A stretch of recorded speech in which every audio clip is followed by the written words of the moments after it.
Hey दोस्तों, welcome to दीपूज blog 18। আপোনালোক নতুন ভিডিঅ' এটাক লৈ আজি আকৌ স্বাগতম জনাইছোঁ মোৰ ইউটিউব চেনেলত। এই দুদিন মই ভিডিঅ' দিব পৰা নাছিলোঁ কাৰণ অলপমান বিজি আছিলোঁ। ইমানো বিজি নহয়, অলপমান বিজি আছিলোঁ। গতিকে আজি আহি গ'লোঁ ভিডিঅ' দিবাক লগি। বহুত বেয়া দিন চলি আছে মোৰ, বহুত দুখৰ দিন চলি আছে। তাৰ মাজতে আপোনালোকক মনোৰঞ্জন দিয়াৰ কাৰণে আজি এটা আৰু নতুন ভিডিঅ' দি আনিছোঁ। আজি কিন্তু কোনো হাঁহি ফূৰ্তিৰ ভিডিঅ' নহয়। আজিৰ ভিডিঅ'টো আপোনালোকে কিছুমান জানিব লগা কথাৰ ভিডিঅ' তাৰমানে বাচবা পাৰব আৰু এইখিনি কথাখিনি শুনলি হয়তো কিহৰ ওপৰত আলোচনা কৰিম জানছি না। আজি আমি আলোচনা কৰিম বিষাক্ত বস্তু সাপৰ ওপৰত হেৰি কৰিম। ময়ো ইমান হেৰি নহয় সাপৰ ওপৰত, কিন্তু তাৰমানে গুগলত বিচাৰি বহুত তথ্য জ্ঞান কৰি তাৰমানে মোৰ ইমান নলেজ নাই সাপৰ বিষয়ে, কিন্তু গুগলত হেৰি কৰি চাৰ্চ কৰি তাৰমানে গুগলত বেছি অলপমান জানছোঁ।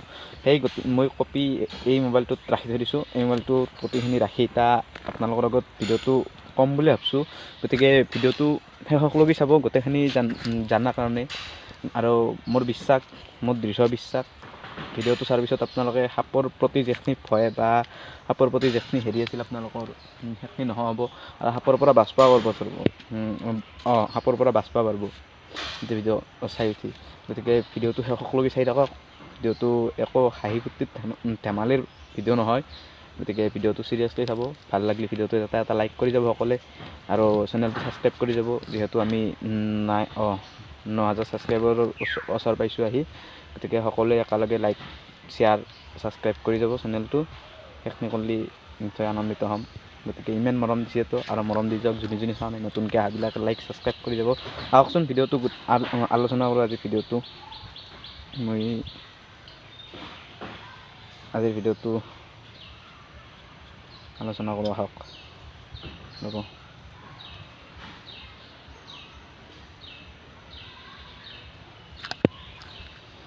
তাৰমানে সাপৰ বিষয়ে বহুতে হয়তো নাজানে। গতিকে হেৰি কৰোঁ, চাওক, মই নিশ্চিত যে এইখিনি কথা তাৰমানে আপোনালোকে জনাৰ পিছত সাপৰ প্ৰতি আপোনালোকৰ যিখিনি ভয় আছিল সেইখিনি নোহোৱা হ'ব। আৰু আপোনালোকক সাপে খুইটলেও কেতিয়াও ভয় কৰিব লগা প্ৰয়োজন নাই। তাৰমানে এইখিনি কথা জনাৰ পিছত সাপ হৈছে প্ৰকৃতিৰ অন্য এক আকৰ্ষণ, যিটো আমি বেছিভাগ মানুহে সাপ বুলি ক'লে বিষাক্ত বুলি ভাবোঁ। হয়তো ভয় লাগে, সাপ বুলি ক'লে ভয় লাগে, মোৰো লাগে, আপোনালোকৰো লাগে, সকলোৰে লাগে। গতিকে কিছুমানে আৰু সাপৰ প্ৰজাতিক মানৱ জাতিৰ শত্ৰু বুলিয়ে গণ্য কৰি লয়। ময়ো ভাবোঁ শত্ৰু বুলিয়ে, কিন্তু মই যিখিনি গুগলত জ্ঞানখিনি বিচাৰি পালোঁ সেইখিনিৰ পৰা মই কিন্তু সেনেকৈ খাব বাদ দিছোঁ। চাওক, এই পৃথিৱীত কিন্তু এইখিনি ধাৰণা যিটো মানুহে শত্ৰু বুলি ভাবে, ময়ো ভাবিছিলোঁ, সেই ধাৰণাটো কিন্তু মোৰো ভুল আছিল, আপোনালোকৰো ভুল আছিল, সকলোৰে ভুল আছিল শত্ৰু বুলি ভাবাটো। পৃথিৱীত থকা সাপৰ প্ৰজাতিবিলাক ভিতৰত সৰহসংখ্যক প্ৰজাতিৰ সাপেই বিষহীন। তাৰমানে কি জানা? পৃথিৱীত যিমান সাপ আছে তাৰে বহুত বেছি ভাগে তাৰমানে বিষাক্ত সাপ। আহকচোন আজি আমি সাপৰ পৃথিৱীখনৰ কথা আলোচনা কৰোঁ অলপ। ইয়াতে চাইছে কৈছোঁ দিয়ক, ভুল চুল নধৰিব। ইয়াতে মই ডাউনলোড কৰি লৈছোঁ গুগলৰ পৰা পেজকেইটা লৈ আপোনালোকক কৈ আছোঁ। গতিকে ভিডিঅ'টো শেষলৈকে চাই থাকক। মই নিশ্চিত এইখিনি জনাৰ পিছত সাপৰ প্ৰতি আপোনালোকৰ ভয় নহ'ব। আহক, তাৰমানে কেনে জেগাত কি সাপ থাকে সেইখিনি আলোচনা কৰোঁ। এই জালা, বংনা, লাও, জিকা, গাজ যি থাকে, সেই তাতে সাপবিধৰ নাম কি জানে না? কাৰশলা। আমাৰ অসমত ইয়াৰ 3টা প্ৰজাতি পোৱা যায়। সেই সাপটোৰ গাটো লাহি সেইকাৰণে সেনেহেন গাছত তাৰমানে সহজতে বাগব পাৰে। কাৰশলা সাপ উৰি যায় বুলি বহুতে কয়। ই সম্পূৰ্ণ মিছা আৰু তথ্যহীন। ইহঁত বহুত শান্ত। সেই সাপবিধ তাৰমানে বহুত শান্ত সাপ আৰু নিমাষিত প্ৰজাতিৰ সাপ। বিষহীন কাৰশলা সাপক বহুতে বিষাক্ত বুলি ভাবে, কিন্তু বিষাক্ত নহয়ে দেখোন। সেইটো কাৰশলা সাপটো বিষহীন কিন্তু বিষাক্ত বুলি ভাবে সকলে। সেইটো গেল এটা আৰু নতুন এটা হওক। আমি খোজকাঢ়ি যাই থাকোঁতে, চাইকেলৰ সন্মুখত, গৰু চলাবলৈ যাওঁতে বা পানী তুলিব যাওঁতে মুখৰ আগত ওলোৱা দেখিবলৈ ভয়ংকৰ অথচ বিষহীন সাপ। অথচ বিষহীন সাপ এবিধ মচুৱা গম। মচুৱা গম এবিধ ভয়াতুৰ সাপ। ইয়াৰ ভয়ংকৰ চেহেৰাটো দেখিয়েই মানুহে ইয়াক বিষাক্ত বুলি ধৰি লয়। কিছুমানে ক'ব খোজে মচুৱা গাম সাপৰ নেজত বিষ থাকে। মচুৱা গাম মানে কি জানে না? আমাৰ লোৱাৰ আছামত সিহঁতি হেৰি বুলি কয়, এই লেঙুৰত যি বিহ থাকে, কি মোক ক'বচোন, মই পাহৰিলোঁ নামটো। বাহিৰক সাপ বুলি কয়। নেজত দি থাকে। কেতিয়াবা ই আঁতৰি নেজডাল মাৰি আপোনালোকৰ কলা ফুলত দাগ লগাই গ'লেও ভয় নাখাব। চেকনিৰ আৰু মচুৱা কোবৰ মাজত কোনো পাৰ্থক্য নাই। তাৰমানে আপোনালোকক বেটেদি কোব আৰু সেই সাপবিধে লেঙুৰেদি কোব, একো পাৰ্থক্যই নাই, একেই তাৰমানে একে। ই সম্পূৰ্ণ তাৰমানে বিষহীন, বি নাইয়ে নং মেনো। আহক 3 নম্বৰটো। এই ভাড়াল চাৰাল যে থাকে, দুলিৰ পৰা ধান উলিয়াওঁতে ডিঙিটো ফুলাই ৰুদ্ৰমূৰ্তি ধাৰণ কৰা ধুন্দুলি গম সাপটো দেখিলে আপুনি কোনটো সতেৰে ভাবিব সি বিষহীন বুলি? হয়তো কোনটো হেৰি দি বিষহীন বুলি ভাবিব। কেইবাটাও ভাঁজ দি সি ডিঙিৰ অংশটো ফুলাই শত্ৰুৰ ফালে খেদা মাৰি আহে। কৃষকৰ বন্ধু সদৃশ এই সাপ সমগ্ৰ মানৱ জাতিৰ বাবে উপকাৰী। তাৰমানে কৃষকৰ বন্ধু সেই সাপটো আৰু সমগ্ৰ মানৱ জাতিৰ কাৰণে উপযোগী। খেৰৰ মেজি আৰু এটাৰ নাম হৈছে ইভাগে হেৰি চিকামৰালি সাপ। খেৰৰ মেজিত ঘৰৰ চালিত বেৰৰ পলাৰ মাজত কুচি মুচি শুই থকা সাপটো চিকামৰলি।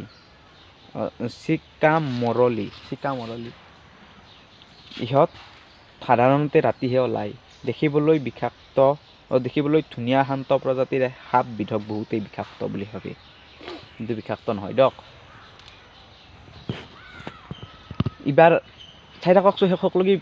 ইমান তাৰমানে ফেটি সাপৰো আপোনালোকে জানিলে তাৰমানে ফেটি সাপকো ভয় কৰিব লগা দৰকাৰেই নাই। এনে পৰিস্থিতিত মানে হেৰি আছে, তাৰমানে তথ্য দি থৈ দিছে। ফেটি সাপৰ পৰাও কেনেকৈ বিষ নোহোৱা কৰিব পাৰিব, কেনেকৈ আপোনালোকে বাচিব পাৰিব, চব আছে। শেষকলৈকে ভিডিঅ'টো চাই থাকক, দেৰি নকৰিব আৰু ভিডিঅ'টো পূৰা শ্বেয়াৰ কৰি দিয়ক, যাতে মানুহৰ ভিতৰৰ পৰা সাপৰ ভয় নোহোৱা হৈ যায়।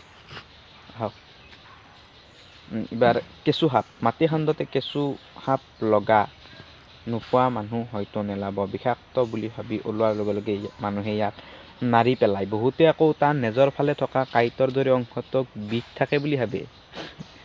মানুহৰ যে কি সেয়া।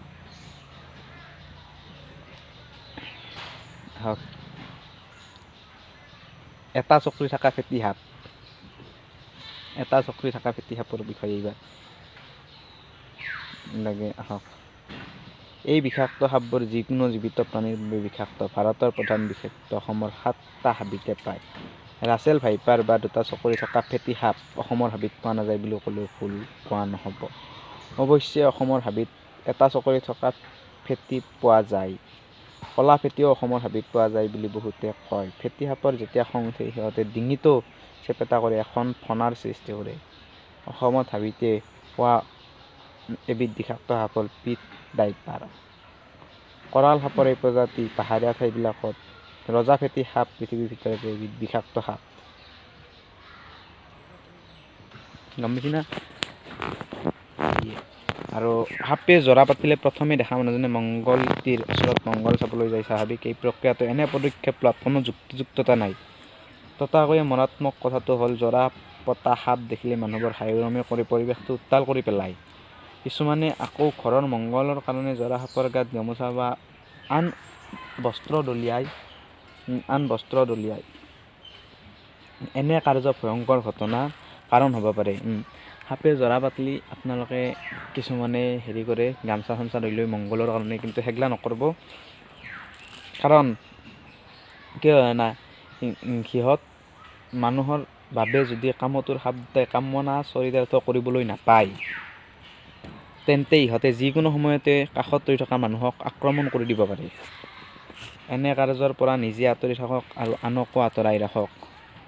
সাপে কামোৰা মানুহক মানসিক শক্তি প্ৰদান কৰক। আপোনাৰ ঘৰৰ কাষত যদি কাৰোবাক সাপে খায়, তেতিয়াহ'লে তাহাক মানসিক শক্তি প্ৰদান কৰক। তাহাক দুৰ্বল কৰি নিদিব, অমুক হ'ব তমুক হ'ব এইগিলাখান কৈ।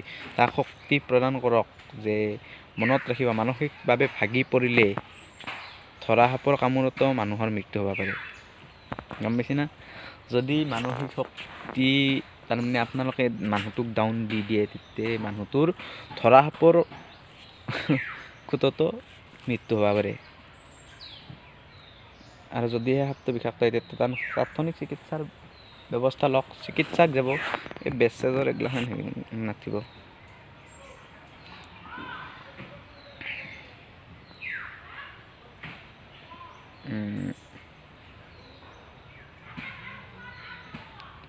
পেঁপা বা বাহিৰ নাটত সাপ নাচি ওলাই অহা আপুনি নিশ্চয় কথা চলি বা ক'ৰবাত দেখছি নহয়। গতিকে কিন্তু আচৰিত কথা কি জানে না, কোনো সাপে একো শব্দই নুশুনে। বায়ুমণ্ডলৰ শব্দ তৰংগ গ্ৰহণ কৰিব ক্ষমতা সাপৰ নাথাকে। আচলতে সাপ নচোৱা মানুহজনৰ দেহৰ অংগী ভংগী দেখিয়ে সাপটো নাচি উঠে, পেঁপা বাহিৰ মাতত নহয়। গতিকে ভিডিঅ'টো এইখিনিয়ে, মোৰ বিশ্বাস আপোনালোকে ভিডিঅ'টো শেষলৈকে চালাক আৰু অলপ হ'লেও তাৰমানে জানছি মোৰ পৰা কথাখিনি। গতিকে ভিডিঅ'টো ভাল লাগিলে লাইক কমেণ্ট ছাবস্ক্ৰাইব কৰি দিব আৰু চেনেলটো ছাবস্ক্ৰাইব কৰি দিব আৰু ভিডিঅ'টো শ্বেয়াৰ কৰি দিব, যাতে চব মানুহৰ পৰা অলপ হ'লেও ভয়টো গুচি যায় বা জানিব পাৰে কথাখিনি। গতিকে ভিডিঅ'টো এইখিনিয়ে আজিলৈকে। আৰু মোৰ খবৰ বেয়া বুলি যে কৈছিলোঁ, বহুতে বেয়া দিয়ক মোৰ খবৰ পাতি বেয়া। এটা কৰিম, দিম দিয়ক ভিডিঅ' এটা আপলোড, কিয় বেয়া, কিহৰ কাৰণে বেয়া, নিজৰ জীৱনটোৰ কাৰণে দিম দিয়ক। তেতিয়াহ'লে ভিডিঅ'টো আজিলৈকে চাই থাকিব ভিডিঅ'ত চেনেলটো মোৰ ধুনীয়াকৈ। বাই বাই, টাটা, জয় আই অসম।